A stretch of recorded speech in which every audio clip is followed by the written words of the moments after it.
So, hey guys, welcome back to the channel. So, I'm going into week 2 and I want to give you guys an update on how my job search has been going. So, I can already tell you guys, kind of hot in here. I can already tell you guys that I realized that finding a part time job might not be as easy as I thought it would be. So, there's a lot of chatter out there about how difficult it is to find a job regardless of your age, regardless of what you do. But it's even more so difficult if you're over the age of 50, if you're a woman, and if you're Black. So, yeah, I get that. But is that this what's going on here with me? No, not really. If you're new to the channel, my name is Angie and I am 55 years old and I am looking to transition from my current job into a new field. So I don't want to go from the full-time job that I have now directly into another full-time job. What I'm looking for is a part-time job that will allow me to work 2 to 3 days per week. And I'm not looking for it to pay me more than what I'm making now.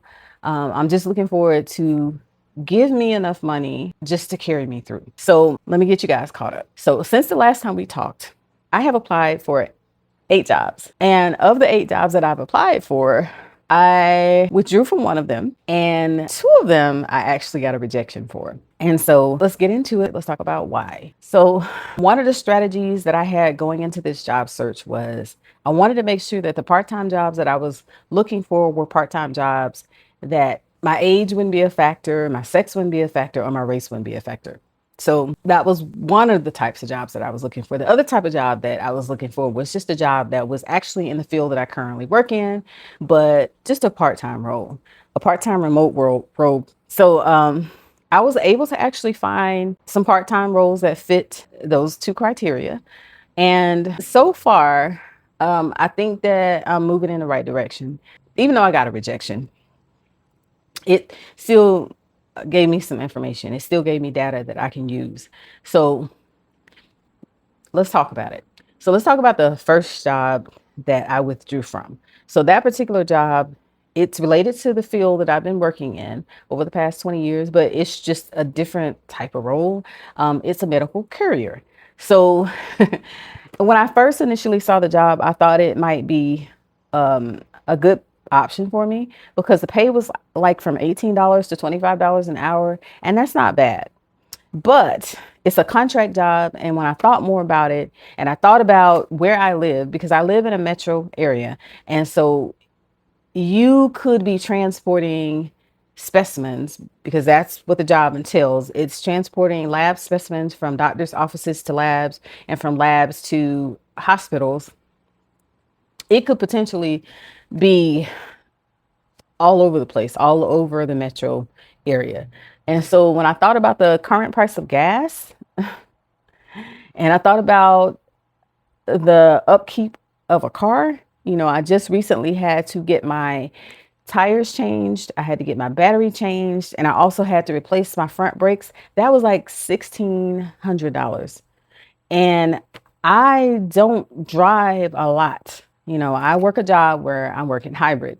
So my mind just went to what happens if I start to put more wear and tear on my car and I'm driving more regularly and I'm driving more often. Like the gas cost is going to go up and potentially I'll have to replace my tires sooner or maybe my brakes because I only replaced I don't remember if it was the front brakes, but I think it was just the front brakes. But then maybe next time it would be the back brakes. But either way, I thought about it and I was like, $18 to $25 is not $18 to $25 when you are putting $60, $75 per filling up your gas tank and spending $65 to $75 a pop. Or when you're changing out your tires and minimum, not even for the best tires, is anywhere between $400, $500, $600. or changing out the brakes, which is, 800, 900, who knows what it'll be if I have to do it again, because prices are going up daily, by the second. I was like, okay, the courier job, the pay looks good on the surface, but if you have to do anything to your car or just even put gas in your car, it's no longer at 18 to $25, right? And I'm not even sure that I would start out at 18, excuse me, at the upper end, $25 an hour, having never really done that type of work before. Like, sure, I've worked in a hospital for a hospital. I worked in an urgent care center, and I'm currently working in a medical environment, but I've never been a courier. So I don't know that I would be able to command the $25 an hour. I don't even know, like, if they give you a range like that, who makes 18, who makes 25. I don't know. So, but just thinking about how it would impact my car, and car expenses and things like that, that was a no. So I decided to just take myself out of the running for that one. So then the second job, or shall I say the first job that I got rejected from, was actually a job. It was in the medical field. It was kind of related to the type of work that I do now, but I'm more administrative. I'm more behind the scenes, but this would have put me in a role that was like me working with customers. So that job title, let me find it here in my notes. That was for a job called, that job was for a dry eye aesthetic treatment specialist. So that job actually paid 18 to $27 an hour, part-time contract. And I think it was also a internship. And so that was a job that was considered to be hands-on patient care. So I've done some hands-on, I shouldn't say hands-on, but I worked in an environment where I was working with our patients one-on-one. And so I felt pretty comfortable with that. And I thought, well, this might be an opportunity for me to move from the administrative side to the technical side. And I've been actually thinking about that because when I was working at the urgent care center, I did toy around with going back to school to be a nurse. And I thought, well, maybe this is an opportunity for me to maybe do something more clinically related. I don't know if I use that word correctly, but something that was more dealing with the patient as opposed to dealing with the paperwork, which is pretty much what I've always done. And that's what I do now. So I just thought it was a good opportunity. And so even though I'm working in healthcare, I'm working in a pretty niche area or aspect of it. So this was an opportunity for me to actually expand into something else that was more on the clinical side. And so I thought it was a great opportunity. So I decided to go for it. And what excited me or what encourages me about this particular role is that they actually pulled my application. So even though they rejected me, they actually pulled my application. So in my mind, that means that I was actually a contender for the job. That I actually had a chance. But I'm guessing that somebody else that applied for the role was a better match than I was. And so, I can't really be mad about that because I was a contender, right? And that's what you want to be. You want to be a contender. So that particular role did not work out. So finally, I found this other role, and this role, it fit into the criteria of it had nothing to do or has nothing to do with healthcare. It was actually for, let me check my notes because I want to get this right. This was what was called a Hallmark field merchandiser. So the job was part-time and it paid from $14 to $16 an hour. But get this, guys, you only have to work 7 to 10 hours a week. 7 to 10 hours a week. Okay, you had me at 7 to 10 hours a week. Like, I don't care that the pay was low, because if I only have to work for you for 7 to 10 hours a week, just think about all of the flexibility that I would have and all of the freedom that I would have to take care of some of the other things that I have going on in my life that I am struggling to take care of now with my full-time job. Like, I'm trying to help my daughter and my son to get back in school, and neither of them drive. So, I want to be there to be able to help them get back and forth to school. And if by any chance they can find a part-time job because they're also looking for a job, I want to be there to be able to help them to get back and forth to work. So this job was like literally perfect for that. And then like as a Hallmark merchandiser, not think, I know, the job was literally being responsible for keeping the displays, filling up the displays or keeping the displays together for the cards. And then it's a permanent part-time job. So they did say that, you would have to be available, like coming up to a holiday, so that you could be breaking down displays and putting up displays. But I was all for it. I was like that works. Because I don't do much. I don't do holidays. So me not doing holidays meant that working around the holidays wasn't an issue. So I'm thinking, okay, this will be a pretty easy job to get.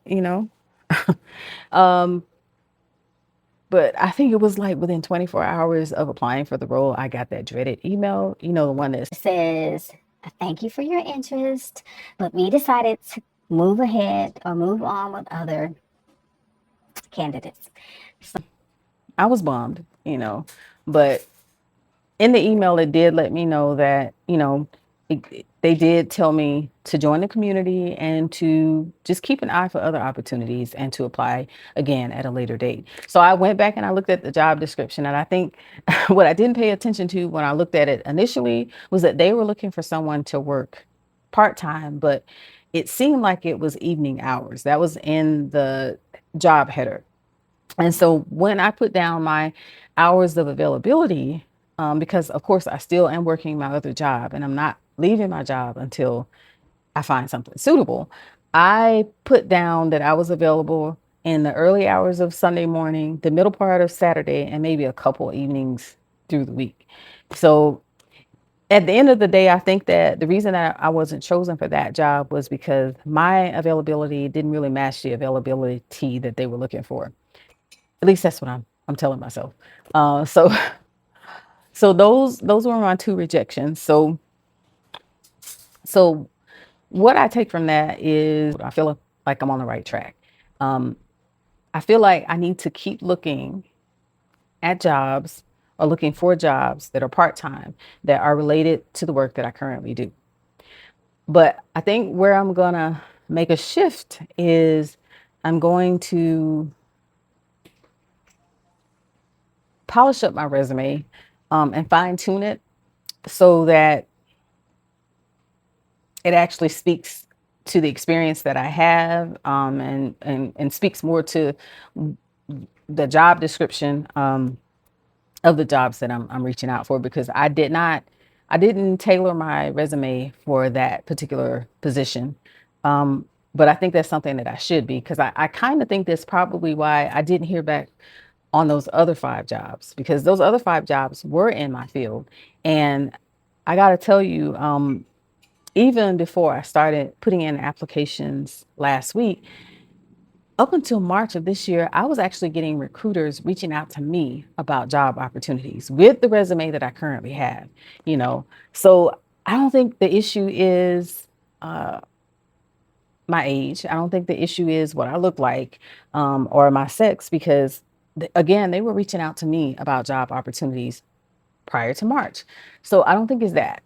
I think what it is that there are a ton of people applying for these positions. And I think that if you're going to apply for the position, you need to apply for the position early. And I think that also when it comes to your resume, that your resume it has to be tailored to the position that you're applying for.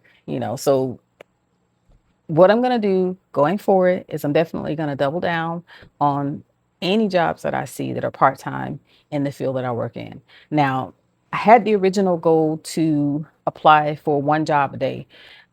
That's just not realistic. There are, at this moment, not that many part time jobs in the field that I work in. So I'm not sure that that's going to be a realistic option for me, or a realistic goal for me to have for myself. So, instead, what I'm going to do is I'm going to fine tune my resume, make sure that I apply for the job as early as I possibly can. I've seen online that it's best to apply for the job within 24 hours. And the other thing that I think I'm going to do that I haven't been doing is I'm going to add a cover letter.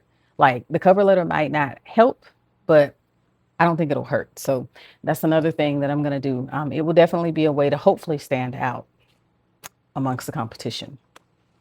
So, like I said, I think I'm on the right track, but I think that I need to look at finding different solutions to uh, bringing in income other than getting a part-time job. So my director, my new director at my company, she has this saying. She likes to say that there's more than one way to do math. So that means that there's more than one way to solve a problem. And so I think that in addition to looking for a part-time job, I'm also going to look into freelancing. And I'm going to also look at creating a digital product to sell as well as maybe a physical product. So I have to be straight up. If either of those companies had contacted me this week and asked me for an interview, I have to say I'm not ready. Interviewing is a weak spot for me. So I'm actually glad I didn't get a call back for an interview because there's some things that I need to brush up on when it comes to my interviewing. And so over the next week, I'm going to step back from putting in applications. I'm going to allow a little bit more time to see if I hear from those other 5 companies that I've applied to see if they want to set up an interview. But in the meantime, while I am allowing more time for that, I'm going to be brushing up on my interviewing skills. And so probably in the next video, what I really love to talk about is what's really happening here. Because in the scenario and situation, what I've just gone through with you guys, like, I don't think the problem is, again, my age. I don't think it's what I look like. I do not think it has anything to do, with my race.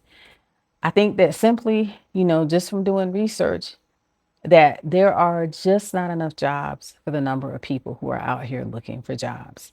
So, what I think I want to do a deep dive into next week is just that, how many people are out here looking for these jobs and how many jobs are actually available.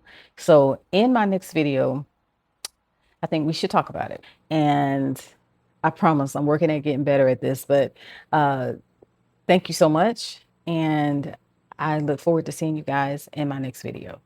Bye.